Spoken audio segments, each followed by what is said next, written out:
देखिए, घटना की तो पूरे हिंदुस्तान में और पूरी दुनिया में बहुत जितनी भर्त्सना की जाए वो तो कम है, क्योंकि इस तरीके की घटना जहां कश्मीर जैसे जो पर्यटन का केंद्र है और लोग दुनिया भर से लोग आते हैं, यहाँ संयोग से कोई बहुत विदेशी पर्यटक नहीं थे, एक नेपाल के थे, भारत के ही लोग थे, तो आम पर्यटक उनकी कोई सुरक्षा नहीं और उनके ऊपर इतने इत्मीनान होकर के आतंकवादी गोली दाग करके चले गए और आज तक वो आतंकवादी पकड़े नहीं गए हैं। तो ये तो बिल्कुल एक चिंता की बात है।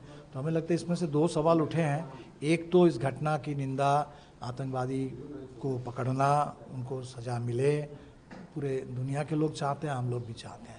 दूसरी बात ये भी है कि वहाँ जो आम लोगों के लिए कोई सुरक्षा नहीं थी, ये बड़े चिंता की बात है कि कश्मीर जैसे एक प्रदेश में जहां आम तौर पर हिंदुस्तान में अगर कोई एक हिसाब लगाए कि पर square kilometre police, CRP, army, उसकी कितनी मौजूदगी है, अगर कोई पर स्क्वायर किलोमीटर अगर हिसाब लगाया जाएगा तो मेरे ख्याल से एक नंबर पर कश्मीर होगा। सबसे ज़्यादा जहां सेना की उपस्थिति, पैरामिलिट्री की उपस्थिति, जिसको एक तरह से मिलिटराइज्ड स्टेट लोग कहते हैं, वैसे सघन सेना और अर्धसैनिक बल की उपस्थिति वाले एक राज्य में जहाँ की पूरी सुरक्षा केंद्र सरकार के हाथ में है, वो आम राज्य नहीं है, वो केंद्र शासित इलाका है, वहाँ बिल्कुल किसी तरह का कोई सुरक्षा का इंतज़ाम ना होना, ये बड़ा सवाल खड़ा करता है कि क्या इतनी ज़्यादा लापरवाही आम लोगों के प्रति, इतने ज़्यादा एक तरीके से सरकार के लिए ऐसा रुख होना चाहिए। तो ये बड़ा सवाल भी आया है और वो सवालों का जवाब अभी तक सरकार नहीं दे रही है। तो हमने तो यही कहा कि गुजरात के मुख्यमंत्री नरेंद्र मोदी उस समय के भारत के प्रधानमंत्री मनमोहन सिंह से जो भी सवाल पूछा करते थे, वो सारे सवाल आज भी देश के लिए प्रासंगिक हैं। और आज प्रधानमंत्री नरेंद्र मोदी से गुजरात के मुख्यमंत्री नरेंद्र मोदी द्वारा सारे सवालों के पूछे गए सवालों का हमें जवाब चाहिए, लेकिन कोई जवाब सरकार दे नहीं रही है। और ऊपर से ये सवाल भी, उस समय मोदी जी से सवाल पूछते थे कि आतंकवादी को घुसने का मौका क्यों मिला, आतंकवादी को हथियार क्यों मिल जाते हैं, आतंकवादी को पैसे कहाँ से मिलते हैं। आज उसके साथ एक नया सवाल भी जुड़ गया है कि आतंकवादी चलो कहाँ से आ गया वो तो देखा ही जाएगा, लेकिन आतंकवादी को इतनी खुली छूट क्यों मिली हुई है, जहाँ ये घटना घटती है वहाँ किसी तरह के कोई सुरक्षा का इंतज़ाम क्यों नहीं है। तो ये बड़े सवाल प्रधानमंत्री से, सरकार से है। और इतनी बड़ी घटना के बाद कश्मीर ना जा करके, ऑल पार्टी मीटिंग में ना जा करके, बिहार में चुनाव है 6 महीने बाद, इसीलिए बिहार में दौरे चले आना, ये भी बिहार के लोगों को और देश के लोगों को अच्छा नहीं लगा कि प्रधानमंत्री को जहाँ जहाँ जाना चाहिए वहाँ पहले जाएं।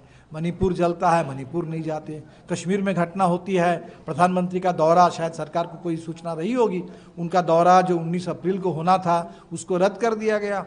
लेकिन अगर प्रधानमंत्री या बड़े नेता मंत्रियों के लिए सुरक्षा की चिंता है, वही चिंता तो आम पर्यटकों के लिए, नागरिकों के लिए भी तो होनी चाहिए।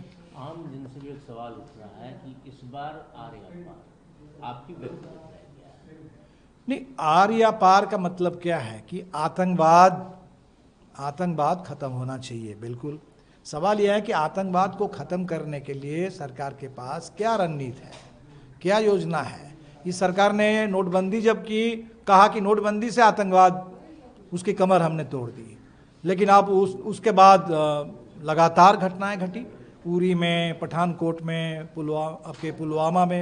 पुलवामा के बाद उन्होंने कहा कि अब चलो कश्मीर का राज्य का दर्जा खत्म कर देते हैं, पूरी तरह से कश्मीर पर केंद्र का कब्जा कर लेते हैं, इससे आतंकवाद खत्म हो जाएगा। अभी 7-8 अप्रैल को, 22 अप्रैल को घटना घटती है, 7-8 अप्रैल वहाँ अमित शाह गए हुए थे सुरक्षा का जायजा लेने के लिए, और जायजा लेकर के उन्होंने कहा कि कश्मीर में सब ठीक है, हमने आतंकवाद को खत्म कर दिया है। तो आतंकवाद को तो सरकार रोज दावा करती है कि हम खत्म कर दे रहे हैं, और उसके बाद तुरंत घटना घटती है।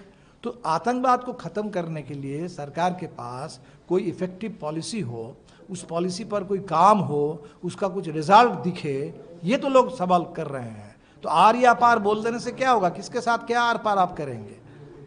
विकसित भारत के लिए 25 साल का टाइम फ्रेम पीएम ने आज दिल्ली में भाषण में बोला है, 25 साल का टाइम फ्रेम लोग रखते हैं, विकसित भारत कंप्लीट हो जाएगा।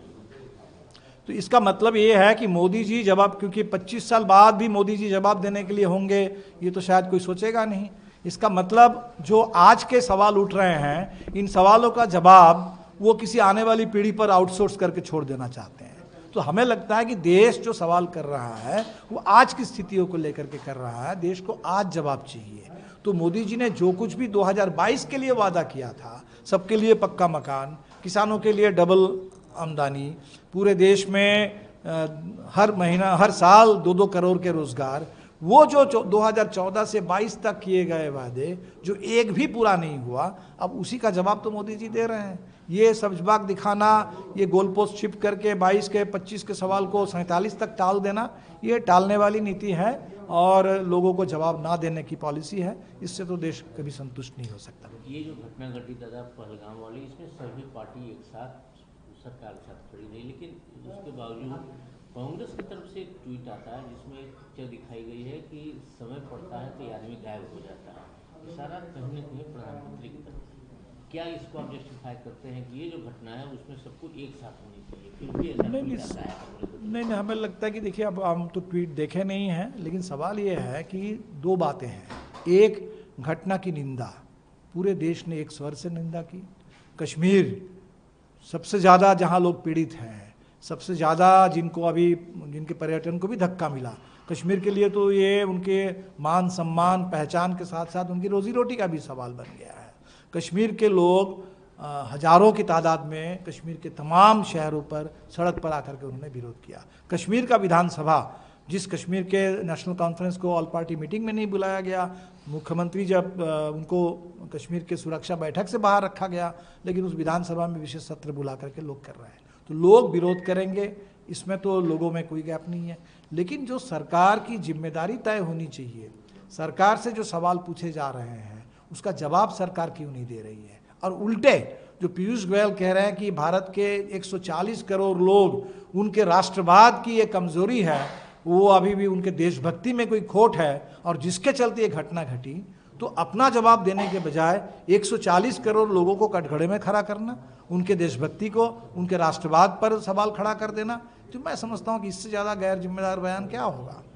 विशेष सत्र की बात आपने की, आरजेडी कांग्रेस ने भी मांग की है कि पार्लियामेंट का विशेष सत्र बुलाया जाए, इस मैटर में आपकी क्या है? बिल्कुल बुलाया जाना चाहिए। और ऑल पार्टी मीटिंग में भी मैं तो हैरान हो गया कि इतने बड़े सवाल पर ऑल पार्टी मीटिंग हुई और हमारे 2-2 सांसद हैं और हम लोगों को नहीं बुलाया गया, ये कहते हुए कि छोटी पार्टी है, 2 सांसद है। क्या भाजपा ये भूल गई 1984 में इस देश में भाजपा के भी सिर्फ 2 ही सांसद थे? तो इतने बड़े संकट के समय में सभी पार्टियों के साथ मिल करके बैठ के बात करने के बजाय कुछ पार्टियों को बुला करके, छोटी पार्टी बड़ी पार्टी में फर्क करके, नेशनल कॉन्फ्रेंस जो सत्ता में है, कश्मीर से सबसे नज़दीकी रिश्ता जिस पार्टी का है, उस पार्टी को ना बुला करके अब कश्मीर पर चले बात करने के लिए। तो इस सरकार तो इस मामले में बिल्कुल गंभीरता की कमी दिखती है, ईमानदारी की कमी दिखती है। तो सरकार और गंभीर हो, ईमानदारी से काम हो, आतंकवाद के खिलाफ कार्रवाई हो, केंद्रित कार्रवाई हो, ये पूरे देश की मांग है। बिहार का चुनाव आने वाला है दादा, कितनी बड़ी चुनौती आप एनडीए को मानते हैं आप लोग के लिए, ग्रैंड अलायंस के लिए? नहीं, बिल्कुल मानते हैं, क्योंकि 20 साल से एनडीए सत्ता पर काबिज है, 20 साल से सरकार है। और अभी लोकसभा चुनाव के बाद हमने देखा कि महाराष्ट्र में, हरियाणा में एनडीए ने फिर कब्जा कर लिया। इसीलिए ये जो चुनावी मशीन है भारतीय जनता पार्टी, इसलिए कोई भी चुनाव को तो हल्के ढंग से नहीं ले सकते। लेकिन बिहार पर हमें पूरा भरोसा है। 2020 में चंद सीटों से हम लोग बहुमत से दूर रह गए थे, लेकिन अभी जिस तरह से झारखंड ने जवाब दिया, जिस तरह से अभी हमारे जेएनयू के छात्रों ने जवाब दिया है एबीवीपी को, वहाँ के पूरे भाजपाई साजिश को रोका है, तो बिहार भी बिल्कुल हमें लगता है कि पूरे बिहार के महागठबंधन सक्रिय है और लोग बिल्कुल जो संकल्प है लोगों का, बदलो सरकार बदलो बिहार, ये संकल्प पूरा होगा। ये जो बिहार की मांग है, ये मांग पूरी होगी। एक बिहार में और चर्चा चलती है मुख्यमंत्री के स्वास्थ्य को लेकर, आप भी चिंतित हैं मुख्यमंत्री के स्वास्थ्य को लेकर? हाँ बिल्कुल, ये क्योंकि नीतीश जी, आप देखेंगे कि नीतीश जी इतने पुराने अनुभवी नेता हैं और सब नेताओं के अपने अपने एक पर्सनालिटी होती है, एक पहचान होती है। तो नीतीश जी की पर्सनालिटी ये रही है कि बहुत संतुलित बात करते हैं, कम बात करते हैं, और उनका जो पूरा आचरण रहा है वो हमेशा अपना संयम के लिए, एक डेकोरम के लिए, डिसेंसी के लिए जाने जाते हैं। लेकिन इधर पिछले कुछ समय से जो पब्लिक उनका कंडक्ट है मीटिंगों में, आम सभा में, तो उससे तो बिल्कुल लग रहा है कि शायद कहीं कुछ मामला है। तो इसीलिए उनके स्वास्थ्य को लेकर के हमने देखा कि उड़ीसा में चुनाव हो रहा था और नवीन पटनायक के सेहत को भाजपा ने चुनाव का मुद्दा बना दिया और उसको चुनाव का मुद्दा बना करके उस पर चिंता जाहिर करके अब यहाँ जहाँ भाजपा को और पूरे बिहार के लोगों को आश्वस्त करना चाहिए कि नीतीश जी को अगर रेस्ट चाहिए तो रेस्ट मिलना चाहिए, अगर इलाज चाहिए तो इलाज होना चाहिए। तो ये कुछ भी नीतीश जी के बारे में आप बात नहीं कर रहे हैं और मुख्यमंत्री के बारे में लोगों के मन में चिंता लगातार बढ़ती जा रही है, तो निश्चित तौर पर हम तो कामना करेंगे। सरकार अलग चीज़ है, सरकार का प्रदर्शन वो एक अलग बात है, लेकिन Nitish ji as a leader, Bihar के एक पुराने लीडर हैं, तो निश्चित तौर पर उनके प्रति जो लोगों के मन में सम्मान है, सहानुभूति है, उनके लिए शुभकामना है, वो अपनी जगह पर है। हम भी निश्चित तौर पर चिंतित हैं। हम चाहेंगे कि इस मामले में बिहार की जनता को एनडीए सरकार आश्वस्त करे और भारतीय जनता पार्टी ये नीतीश सभी नेताओं का इस्तेमाल करने वाली पॉलिसी छोड़े और सम्मान के साथ लोगों के माने बारे में उनकी सुरक्षा, आम लोगों के जान की सुरक्षा, और नीतीश जी जैसे नेता हो तो उनके पूरे स्वास्थ्य के बारे में जो भी अटेंशन उनको चाहिए, केयर चाहिए, उसके गारंटी की बात करें। एनडीए के लोग जानना चाहते हैं ग्रैंड अलायंस का नेता कौन बिहार में, जो चुनाव आने वाला है? तो उसमें क्या है, ग्रैंड अलायंस अगर है तो सबसे बड़ी पार्टी है, तमाम बड़ी पार्टी के नेता हैं, इसीलिए कलेक्टिव लीडरशिप भी है।